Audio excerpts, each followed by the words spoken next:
안녕하세요. 저는 40대 초반 남자입니다. 아내와 10년이 넘는 결혼 생활을 하는 동안 항상 느끼고 있었던 건 아무리 발버둥 쳐도 아내가 원하는 걸 제가 충족시켜 줄 수 없다는 거였어요. 그만큼 물질적 소유가 남들과는 상당히 달랐었죠. 아내는 항상 불만이 많았었어요. 지금의 삶에 만족을 하지 못하고 저희보다 잘 사는 집안들을 부러워했었죠. 처음에는 그런 사람인 줄 전혀 알지 못했었는데 결혼 초에 아내는 소박하게 살아도 행복하기만 하면 바라는 게 없다고 했었죠. 하지만 시간이 지나면서 점점 아내의 성격은 바뀌기 시작했고 비슷한 나이대에 결혼한 사람들과 비교를 하게 되었어요. 그러면서 제가 벌어오는 돈에 대한 불만이 커짐과 동시에 부부 싸움으로까지 이어지고 말았습니다. 이런 문제를 해결하기 위해서는 제가 더 뛰어다녀야만 했었고 그렇게 해야지 아내의 불만을 조금이나마 가라앉힐 수 있었습니다. 저도 사람인지라 이런 삶을 살아오다 보니 지치게 되더라고요.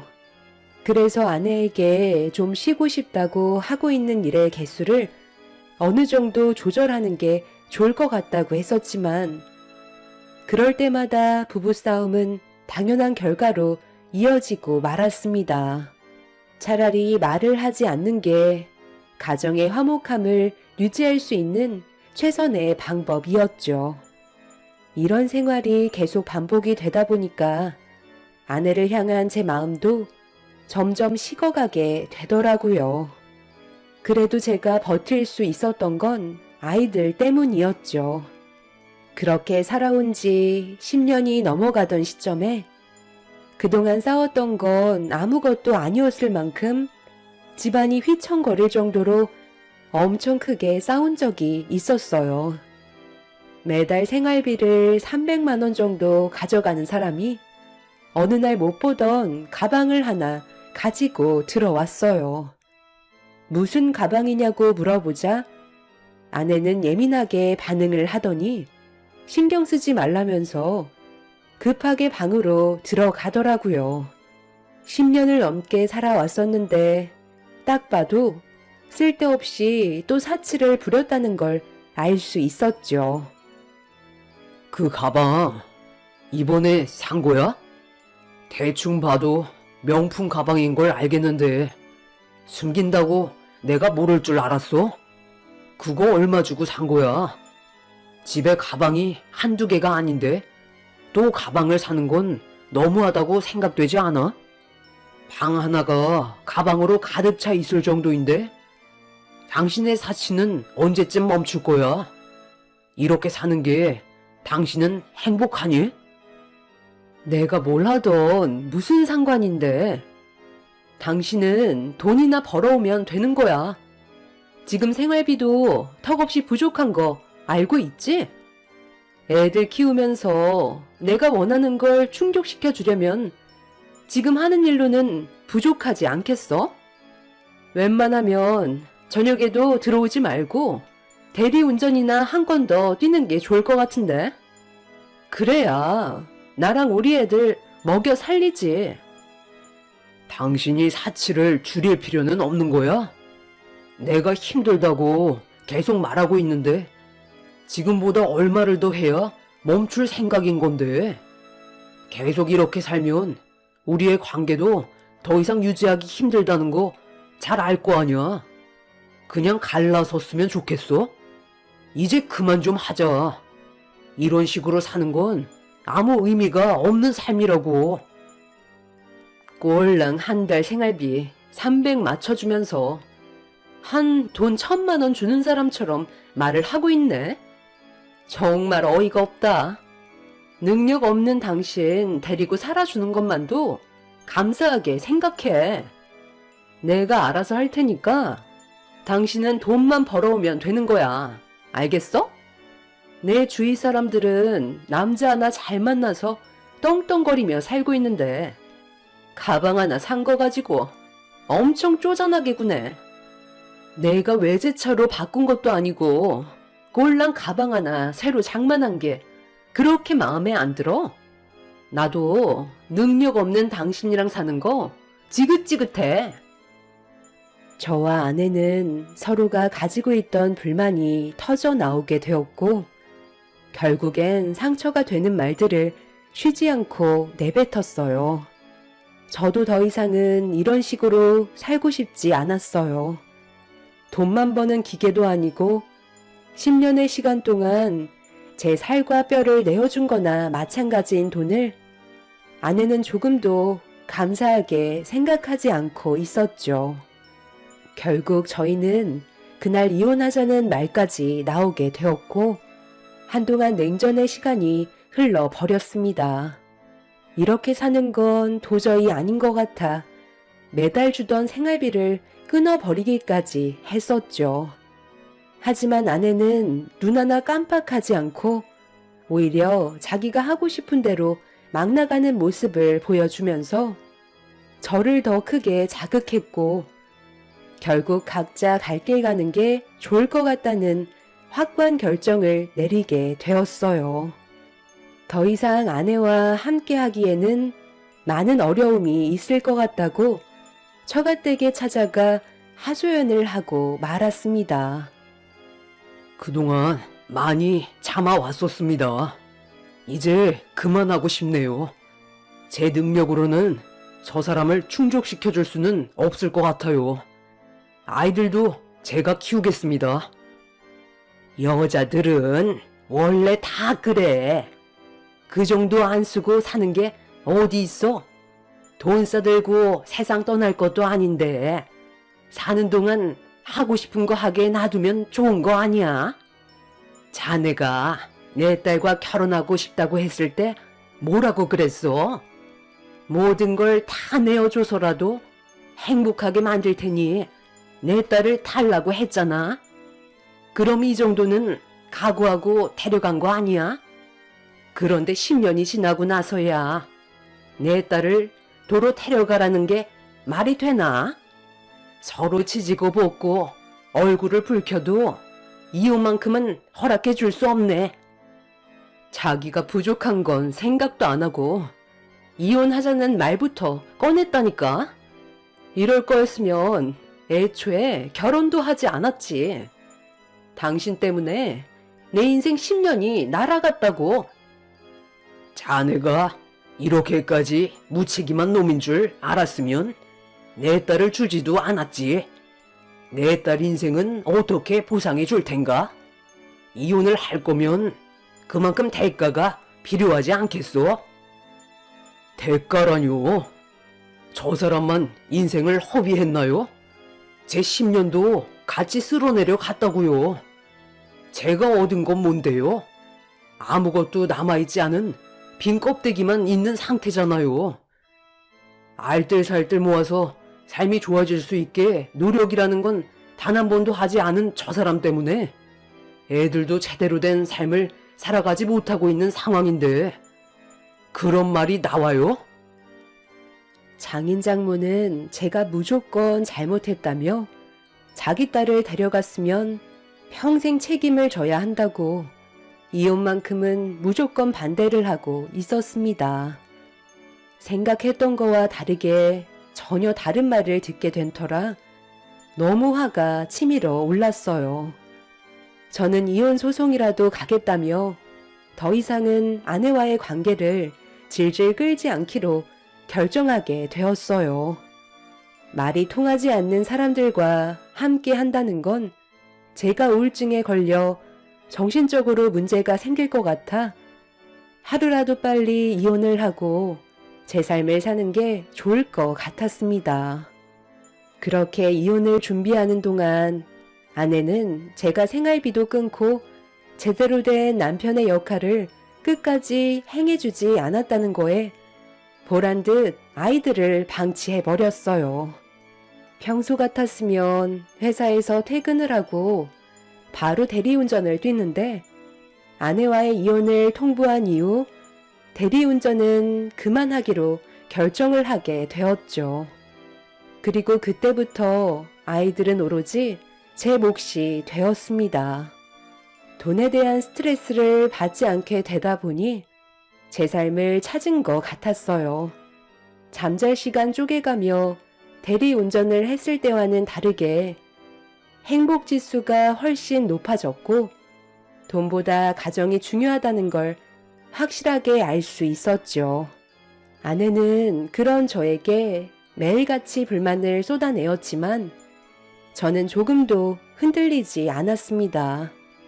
그렇게 매일을 아이들과 즐거운 시간을 보내고 있었는데 어느 날 돈도 없는 사람이 몸에 명품을 휘감고 나타났더라고요. 사치를 부리기에는 카드까지 전부 다 막아놓은 상태라 아내가 제 돈을 함부로 쓸 수 있는 상황은 아니었죠. 그러다 보니 아내의 돌발 행동들에 의심을 품었고 제가 돈을 주지 않는다고 이혼하기도 전에 바람을 피우는 것 같은 느낌을 받게 되었어요. 갈 때까지 가는 아내의 행동에 그냥 넘어갈 수 없었던 저는 제발 정신 차리라고 한마디 싸붙였네요. 그렇게 살면 당신 인생이 행복하다고 느껴져? 내가 봤을 때 그거 병이야. 생활비 끊었다고 나 몰래 다른 남자 만나고 있는 거지? 그러지 않고서야 지금 당신이 걸치고 있는 것들 살 수 있는 능력이 안 되잖아. 웬만하면 이혼하기 전까지는 쓸데없이 바람 피우는 행동은 자제해 주는 게 좋지 않겠어? 내가 뭘 하던 당신이 뭔 상관인데? 어차피 갈라서면 남남 아냐?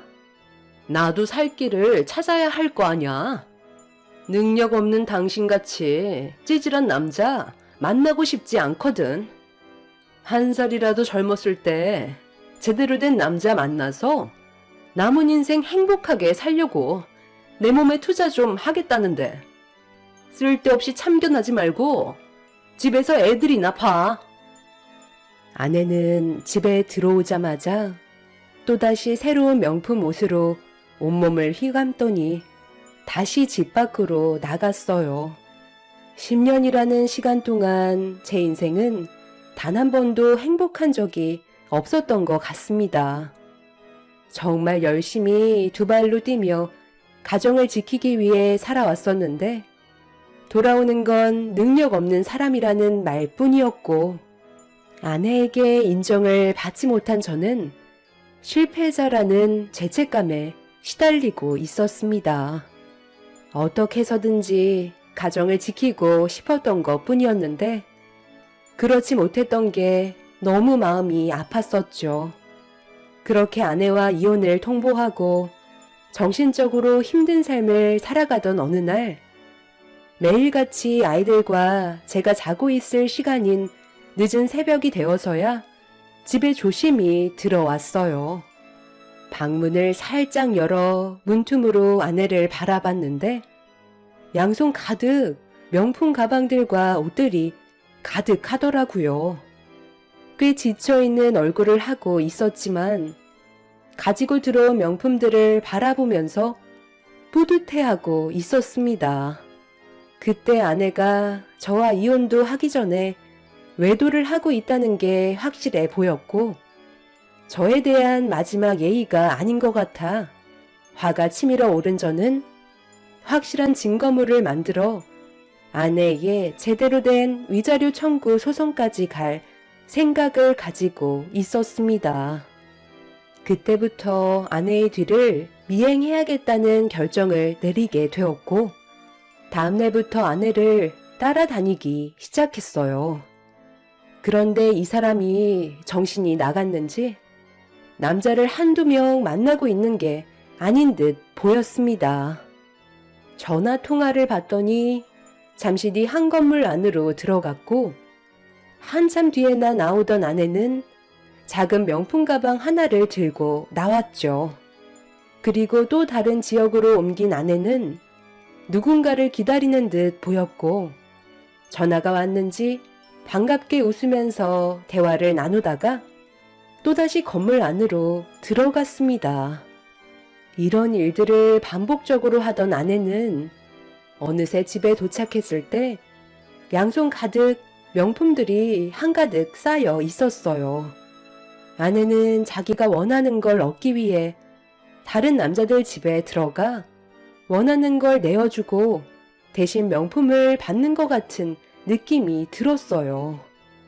왜 이렇게까지 하는지 이해를 할 수가 없었죠. 한참 동안 집에 들어가지 못하고 온갖 상상을 하던 저는 아내가 도대체 어떤 일을 저지르고 있는지 확인해 보기 위해 집으로 들어가 명품 물건들을 정리하고 있는 아내를 돌려 세운 뒤 대화를 시도했습니다. 나는 당신과 할 말이 없는데 뭐가 더 남은 거야? 또 쓸데없는 말 할 거면 그만 내 방에서 나가줬으면 좋겠는데. 당신이야말로 어디 갔다 온 건데? 애들 배고파하는 거 안 보여? 쓸데없는 짓 할 시간에 애들이나 챙기지 그래? 내가 애들 볼 때는 그래도 끼니는 거르지 않게 했거든. 당신은 도대체 할 줄 아는 게 뭐야? 당신 요즘 뭐라고 다니길래 이렇게 많은 명품들을 가지고 집에 들어오는 거야? 나 말고 다른 남자 만나고 있기라도 한 거야? 우리 아직 법적으로 부부인 거 몰라? 내가 남자를 만나던 뭔 짓을 하던 그게 당신이랑 무슨 상관이야?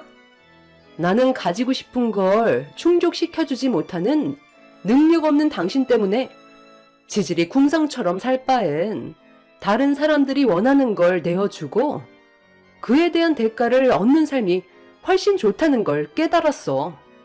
그걸 뒤늦게 깨달았지만 그래도 나는 지금 상당히 만족하고 있다고. 부자들은 확실히 다르더라고. 나도 능력 있는 좋은 남자 빨리 만나서 제대로 된 인생 살아봐야 되지 않겠어? 나 정도 얼굴에 몸매가 되니까 남자들이 달려드는 것 봐. 돈 많고 능력 있는 남자가 애 딸린 이혼녀를 누가 좋아해 준다는데? 그 사람들은 눈이 없냐? 당신이 뭔가 착각하고 있는 것 같은데 당신은 그냥 놀잇감에 불과한 거라고. 명품에 눈이 멀어 이용당하고 있는 걸 모르고 사는 당신이 정말 한심하다. 나이가 몇인데 아직까지도 철없는 생각을 가지고 있는 거야? 제발 좀 신경 꺼. 더 이상 나한테 미련 갖지 마. 나도 할 만큼 하면서 살아왔다고. 당신이 나한테 이래라 저래라 할 처지는 아니잖아? 지금까지 살면서 나를 제대로 충족시켜준 적 있었어? 단 한 번도 없었잖아. 나는 내 삶 찾아갈 테니까 당신은 애들이나 키우면서 평생 찌질하게 자식들을 위해서나 살아. 저는 아내의 마지막 한마디에 감정을 조절하지 못하고 얼굴에 손을 올려붙이고 말았습니다. 아내도 가만히 있을 성격은 아니라 제 뺨에 손을 올렸고 저희는 씻을 수 없는 상처까지 남아버리고 말았어요. 저는 아내를 진심으로 사랑하고 있었어요. 그렇기 때문에 10년이 넘는 시간을 버티며 살았던 거죠. 철없어 보이고 물질욕이 어느 정도 있어 보여도 여자로 태어났으니 꾸미고 싶은 건 당연하다고 생각했기 때문에 아내가 원하는 걸 맞춰주기 위해 최선을 다해 살아왔었습니다. 사랑하지 않았다면 바로 이혼을 했었겠죠. 하지만 부부라는 건 저 혼자만 잘한다고 해선 되는 게 아니더라고요. 제가 하는 만큼 상대방도 저에게 어느 정도 해야 균형을 맞출 수 있다는 걸 알 수 있었습니다. 한쪽만 희생한다는 건 옳은 방법이 아니었던 거죠.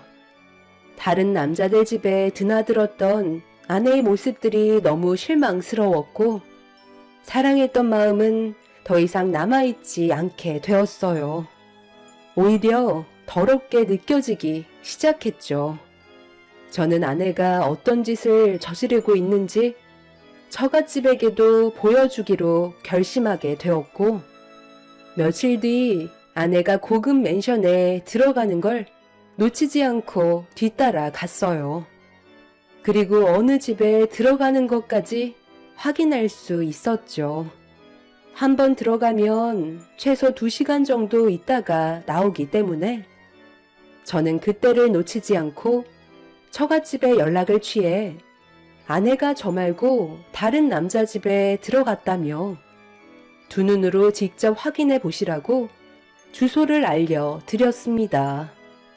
장인 장모님은 믿을 수 없다는 듯 오히려 저에게 온갖 막말을 퍼부으셨지만 제가 장인어른한테 보내드린 사진 한 장에 처가댁은 제가 알려드린 주소로 달려올 수밖에 없었어요. 이혼을 하기 전에 외도를 한다는 건 당연히 불리한 조건을 만들게 되는 거라 장인 장모님 발등에 불이 떨어진 상황이었죠. 숨을 헐떡이며 건물 앞에 서 있는 저에게 달려왔고 현장을 잡기 위해 건물 안으로 들어갔습니다. 장모님은 꼭 들어가서 확인을 해봐야 되겠냐고 불안에 떨고 있었지만 장인어른은 두 눈으로 직접 확인해 봐야 한다면서 제가 보내준 사진 한 장에 얼굴이 붉어지셨어요. 장인어른한테 전송했던 사진은 어느 한 건물에서 아내가 나올 때 어떤 남자와 같이 걸어 나오고 있었는데 서로 포옹하는 장면이었어요. 그리고 아내가 눈웃음을 치고 있었고 누가 봐도 그건 바람이었죠. 서로 모르는 사이인데 낯선 남자와 포옹을 하지는 않잖아요. 저는 그때부터 아내가 저 말고 다른 남자와 만나고 있다는 걸 확실하게 직감할 수 있었죠. 그렇게 아내가 들어간 문 앞에 멈춰서서 모자를 푹 눌러 쓴 채 배를 눌렀고 집안에서 아내가 저보고 누구냐며 제 신분을 확인하기 위해 물어보고 있었어요. 집안에서 아내의 목소리가 들려오자 장인어른과 장모님은 얼굴이 사색이 돼선 온몸을 부들부들 떨고 있었습니다.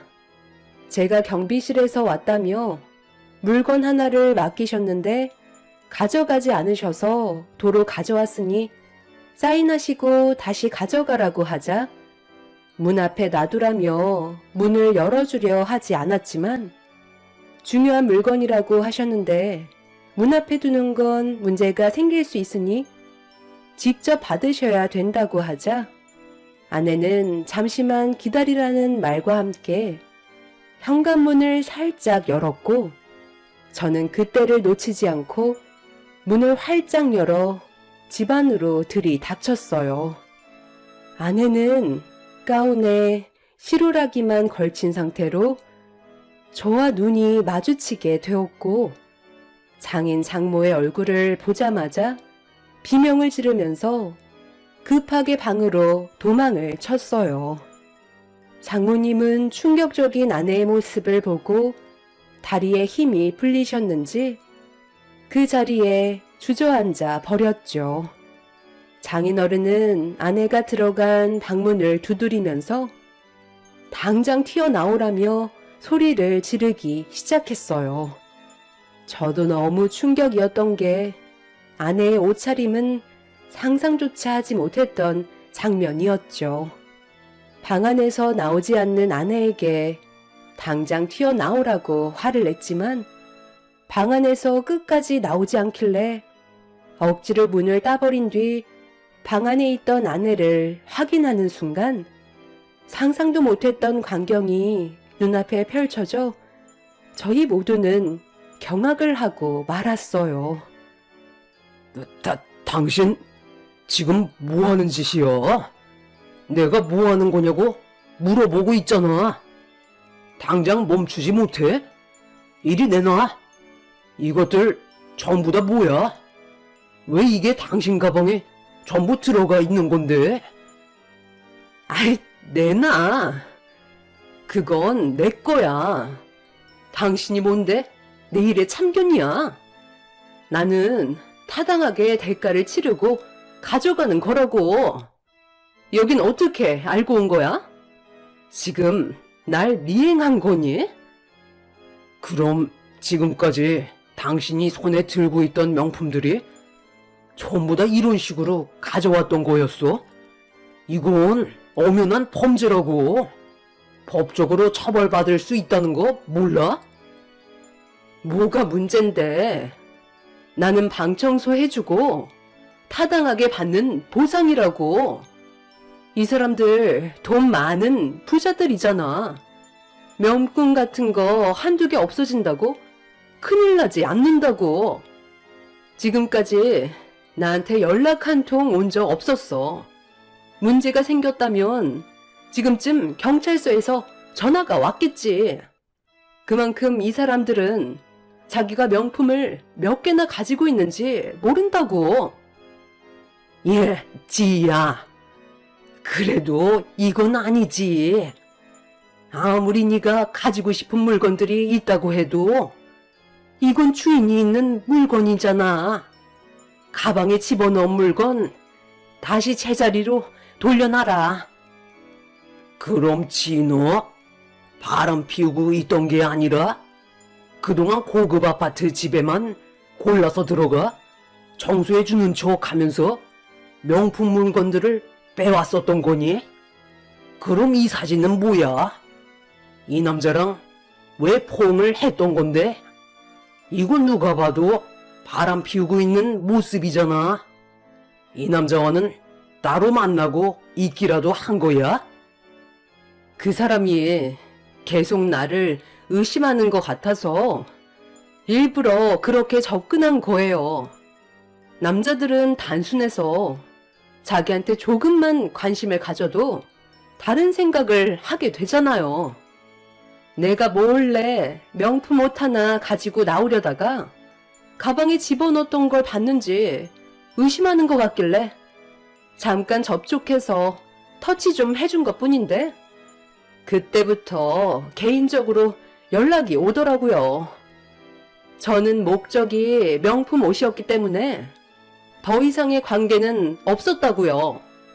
그냥 거기에서 끝이에요.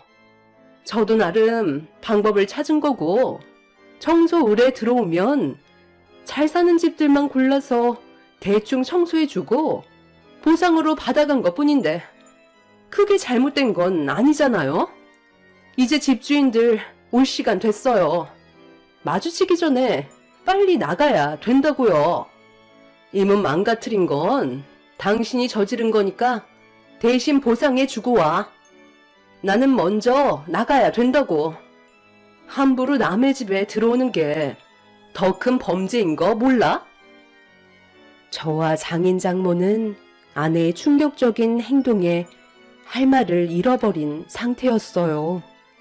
남자들 집에 들어가 바람을 피우는 줄 알았는데 아내는 비싼 집만 골라 들어가서 명품을 훔치고 있던 거였습니다.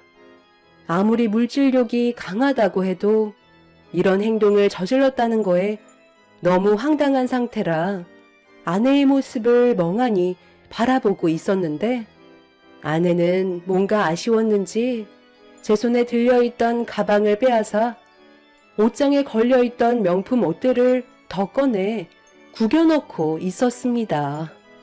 장모님은 그 모습을 보며 눈물을 흘리셨고 저와 장인은 아무 말도 하지 못한 채 문제가 있는 아내의 행동을 바라볼 수밖에 없었어요. 그렇게 급히 집 밖으로 뛰쳐나가려는 아내를 붙잡아 저는 경찰에 신고를 하게 되었고 잠시 뒤 집주인분들과 경찰들이 집 안으로 들어오면서 사건은 마무리가 되었습니다. 결국 아내는 경찰서에서 조사를 받게 되자 피해본 사람들이 상당히 많다는 걸 알 수 있었고, 아내의 집에 있던 명품 물건들은 제 주인한테 다시 돌아갔지만, 많은 사람들이 피해를 보게 된 거에 대해 아내를 상대로 소송을 걸었습니다. 결국 법적인 처벌을 면하지 못하게 되면서 징역을 살 수밖에 없었어요. 장인어른은 자기 딸이 받게 될 처벌 정도를 최대한 낮추려고 변호사를 선임해 여러 가지 방법을 동원했고, 정신질환이 있다는 문제로 밀어붙이면서 아내의 징역을 어느 정도 감형받게 할 수 있었습니다. 하지만 한두 명이 피해를 본 게 아니었기 때문에 그에 따른 위자료도 같이 보상을 해줘야만 했었죠. 아내는 이렇게 된 게 전부 다 제 탓으로 돌리고 있었어요. 능력이 없는 저를 만나 제대로 된 삶을 살지 못해 가지고 싶은 걸 가질 수 없는 자신의 인생이 너무 불쌍해. 이런 방법을 선택한 거라고 모든 걸 제 탓으로 돌리고 있었어요. 아내와 살면서 단 한 번도 쉰 적 없이 모든 걸 해주기 위해 밤낮 가리지 않고 일만 해왔었는데, 아내에게는 그저 부족한 남편일 뿐이었던 거죠. 그날 이후 저희는 이혼을 했고, 지금 현재 저는 아이들과 함께 살아가고 있습니다. 아내는 앞으로 6개월의 징역을 살아야 하지만 그 시간 동안 자기가 무엇을 잘못했는지 되돌아봤으면 좋겠어요. 그리고 다시 사회로 나왔을 때는 제대로 된 삶을 살길 바랄 뿐입니다. 아이들이 상처받을까봐 이런 상황을 말하지 않고 있지만 엄마만 기다리고 있는 아이들이 너무 불쌍하기만 하네요. 제가 그렇게 잘못한 건가요? 능력이 없는 게 죄라면 할 말 없지만 그래도 저는 최선을 다했는데 그걸 알아주지 못한 아내한테 너무 서운하네요. 앞으로 어떻게 살아야 할지 모르겠어요. 부모님께서는 아이들의 교육적인 문제에서도 이혼을 한 게 잘한 선택이라곤 하지만 마음이 씁쓸합니다. 제가 진심으로 사랑했던 여자가 변해버려 이혼을 하게 된 거니까요. 저희 부모님께서는 아내가 다시 사회로 나와도 절대 못 고친다며 또다시 같은 범죄를 저지를 거라고 합니다. 그래서 이혼을 한 부분에 대해서는 마음 아파하지 않아도 된다고 하지만 아내의 저런 모습을 보니 안타깝기만 하네요. 앞으로 아이들을 위해 또다시 열심히 살아가겠지만 아내도 하루빨리 정신을 차리고 제대로 된 삶을 살았으면 좋겠어요. 제 사연을 들어주신 분들 감사합니다.